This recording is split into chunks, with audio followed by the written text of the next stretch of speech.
Assalamualaikum warahmatullahi wabarakatuh. Wah itu deh, alhamdulillah. Mudah-mudahan kita senantiasa dalam lindungan Allah. Amin ya rabbal alamin. Baik anak-anakku, untuk materi tarikh Islam setelah PTS ini adalah tentang penyiaran Islam periode Madinah.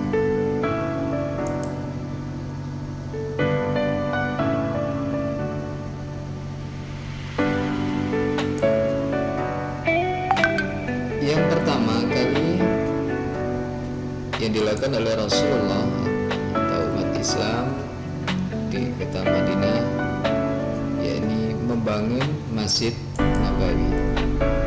Jadi setibanya beliau di kota Madinah, maka program pertama beliau adalah menentukan tempat di mana akan dibangun masjid.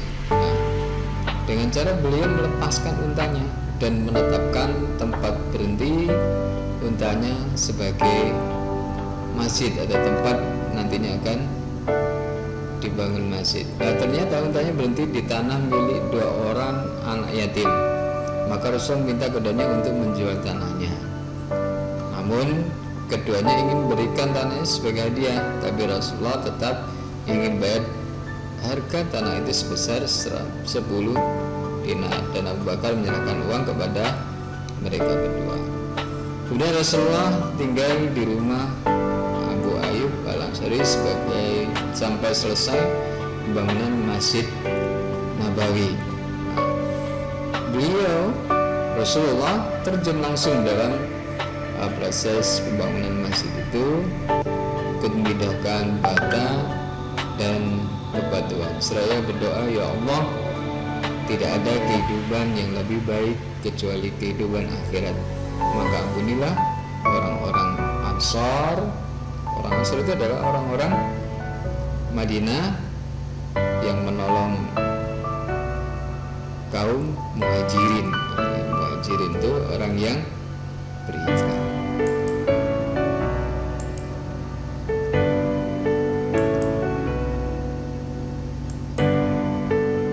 Beliau juga membangun beberapa rumah di sisi masjid. Dindingnya dari susunan batu dan bata, atapnya dari daun kurma yang disanggah beberapa batang pohon. Itu adalah bilik atau kamar-kamar untuk istri Rasulullah. Kemudian masjid itu pada zaman Rasulullah tidak hanya sebagai fungsi ibadah saja, namun yang pertama adalah sebagai tempat sekolahan bagi orang-orang muslim untuk menerima pengajaran Islam. Dan yang kedua sebagai balai pertemuan untuk mempersatukan kabilah-kabilah yang berselisih. Kemudian yang ketiga sebagai gedung parlemen untuk musyawarah dalam menjalankan roda pemerintahan. Dan yang keempat sebagai gedung untuk mengatur segala urusan kemasyarakatan lainnya. Kemudian yang dilakukan oleh Rasulullah setelah mendirikan Masjid Nabawi adalah mempersatukan antara kaum Muhajirin yang berhijrah dan Ansar, yaitu yang menolong atau penduduk Madinah. Jadi sering dengan hijrah Rasulullah ke Madinah, perkembangan Islam mengalami kemajuan di sana. Dan langkah pertama tadi membangun masjid, dan selanjutnya adalah mempersaudarakan kaum Muhajirin dan Ansar. Ini tempatnya di rumah Anas bin Malik. Nah, orang-orang yang dipersaudarakan berjumlah 90 orang, separuh dari kaum Muhajirin dan separuhnya adalah dari kaum Ansar.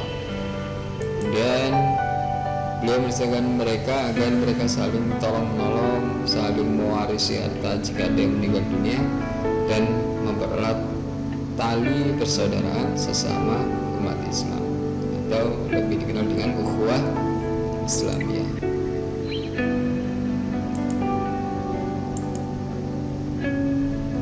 Untuk memperkokoh persaudaraan kaum Muhajirin dan Ansar, Rasulullah membuat perjanjian. Di antara adalah pertama, kaum Muhajirin dan Ansar adalah satu. Sebenarnya kita ketahui bahwa umat Islam itu bagikan satu tubuh. Satu merasa sakit maka yang lain juga merasakan. Yang kedua adalah orang-orang mukmin tidak boleh meninggalkan seseorang yang menanggung beban hidup sendiri.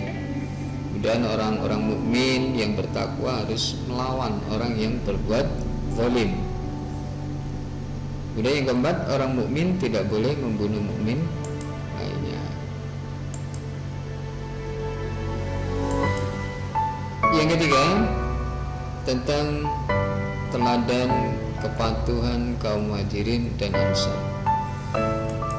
Ikatan persaudaraan ukhuwah Islamiyah antara kaum Ansar dan Muhajirin sudah sangat kuat sekali. Kesadaran ini merupakan tindakan yang nyata yang mempersatukan darah dan harta mereka. Orang-orang Ansar rela memberikan separuh hartanya kepada kaum Muhajirin. Di antara mereka adalah Sa'ad Ar-Rabi yang dipersaudarakan dengan Abdurrahman bin Auf. Ia dengan ikhlas memberikan separuh hartanya kepada Abdurrahman bin Auf. Orang-orang Ansar juga berkata kepada Rasulullah, ambillah kebun kurma kami untuk diberikan kepada saudara-saudara kami. Ini menunjukkan betapa cintanya kaum Ansar kepada kaum Muhajirin. Mereka mementingkan saudaranya kaum Muhajirin daripada dirinya sendiri. Meskipun demikian, kaum Muhajirin tidak mau mengambil harta orang-orang Ansar dengan semena-mena. Mereka mengambil sekedar untuk makan.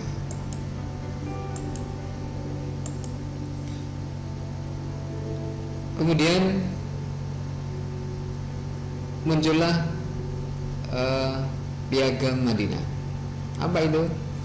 Jadi langkah selanjutnya yang dilakukan Rasulullah adalah bermusyawarah dengan para sahabat baik Muhajirin maupun Ansar. Musyawarah itu untuk merumuskan pokok-pokok pemikiran yang akan dijadikan undang-undang. Rancangan ini memuat aturan yang berkenaan dengan orang-orang Muhajirin, Ansar, dan masyarakat Yahudi yang bersedia hidup berdampingan secara damai dengan umat Islam. Nah, undang-undang tersebut dikenal dengan Piagam Madinah atau dalam istilah Arabnya Mitsaq al-Madinah.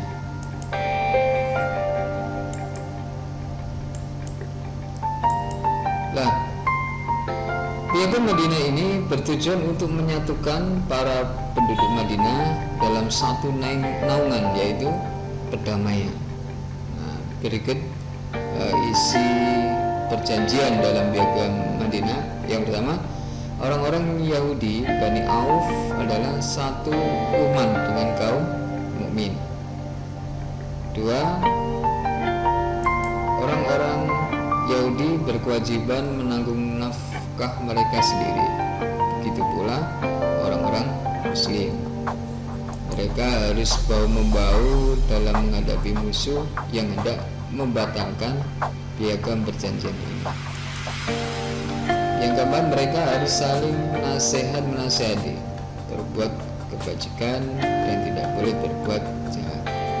Dan yang kelima, tidak boleh berbuat jahat terhadap seorang yang sudah terikat dengan perjanjian.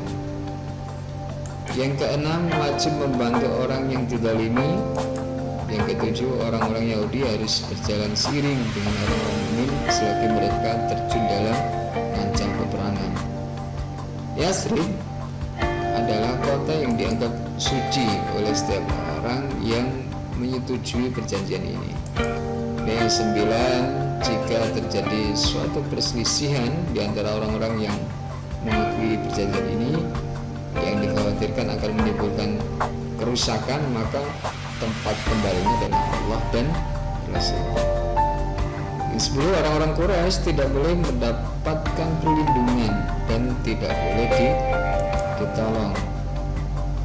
Kemudian yang ke-11, mereka harus saling tolong menolong dalam menghadapi orang-orang yang hendak menyerang Yathrib. Dan yang terakhir, yang 12, perjanjian ini tidak boleh dilanggar kecuali memang dia orang yang zalim atau jahat.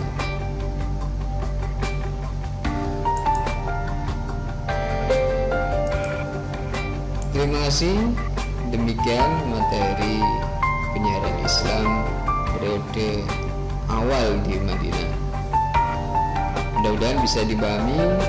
Bila perlu silakan diputar, diulang-ulang, dan juga bisa membaca buku paket dari Islam.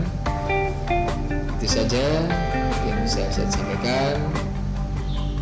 Terima kasih kembali.